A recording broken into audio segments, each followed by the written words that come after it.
Hello friends, welcome to my channel. இன்றைக்கி நம்ம evening snacks வந்து பன்னீர் வச்சு ஒரு 65 பண்ண போகிறோம். இந்த பன்னீர் 65க்கு வந்து ரொம்ப குழந்தைங்களுக்கு வந்து நல்ல ஹெல்த்தியானது. அதனால் இது குழந்தைங்கள்லேருந்து பெரியவங்க வரைக்கும் எல்லாருமே சாப்பிட்லாம். ஈவினிங் ஸ்நாக்ஸாக இந்த பன்னீர் 65 எப்படி செய்கிறது அப்படிங்கிறத வாங்க பார்க்கலாம். ஃபஸ்ட்டு இந்த பன்னீர் 65க்கு தேவையான ஐட்டம்ஸ் என்னென்ன அப்படின்னு பார்த்துடலாம். அதுக்கு பன்னீர் எடுத்துக்கோங்க. பன்னீருக்கு அப்புறமேட்டு மிளகாத்தூள், கொஞ்சமாக கரம் மசாலா எடுத்துக்கோங்க. அதுக்கப்புறமேட்டு ஜிஞ்சர் கார்லிக் பேஸ்ட். இந்த ஜிஞ்சர் கார்லிக் பேஸ்ட் வந்து நான் வீட்லேயே செஞ்சது. அப்புறம் கார்ன்ஃப்ளவர் மாவு. கார்ன்ஃப்ளவர் மாவு எதுக்கு போடுறோம்னா அந்த முறுமுறுப்பு தன்மைக்காக போடுறது. நெக்ஸ்ட் வந்து அரிசி மாவு எடுத்துக்கோங்க.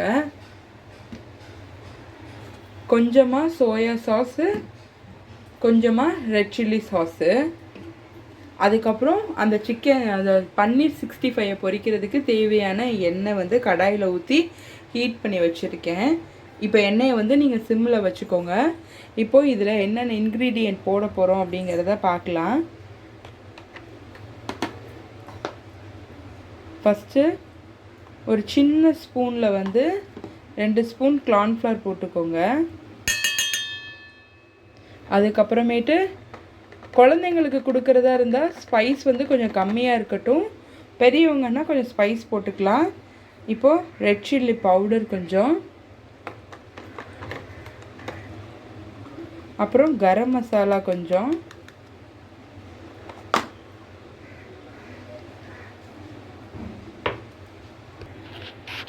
நெக்ஸ்ட்டு பார்த்தீங்கன்னா லெமன் ஜூஸ் கொஞ்சம் விட்டுக்கிறேன்.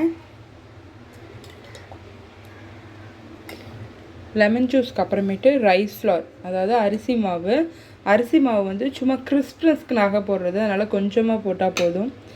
நெக்ஸ்ட்டு வந்து ரெட் சில்லி சாஸு கொஞ்சமாக போட்டுக்கோங்க. அப்புறம் சோயா சாஸ், அதுவும் லைட்டாக ஒரு 1/4 ஸ்பூன் பிஞ்ச் மாதிரி போட்டால் போதும். Next ginger garlic. இப்போது கொஞ்சமாக ஜிஞ்சர் கார்லிக் பேஸ்ட்டு போட்டுக்கிறேன். நெக்ஸ்ட்டு தேவையான அளவு உப்பு. இப்போ இதை நல்லா மிக்ஸ் பண்ணிக்கலாம்.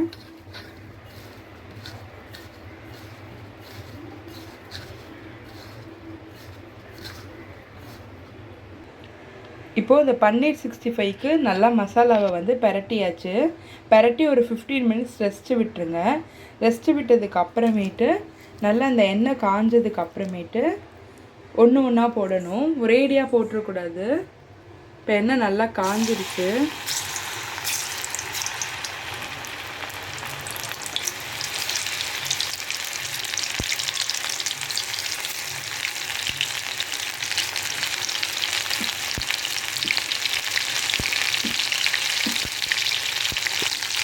பன்னீரை போட்டதுக்கப்புறம் உடனே போட்டு கிளறாதீங்க, ஏன்னா பன்னீர் உடஞ்சிரும்.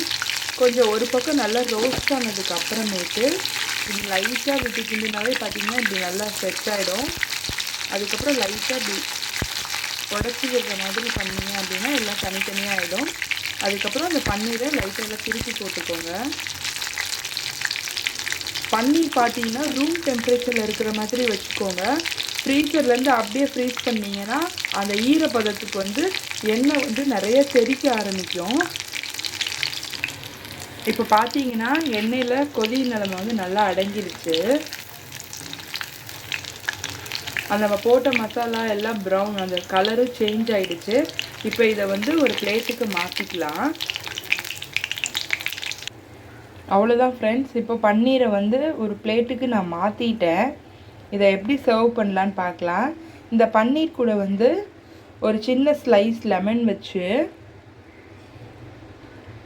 கூட ஆனியன்,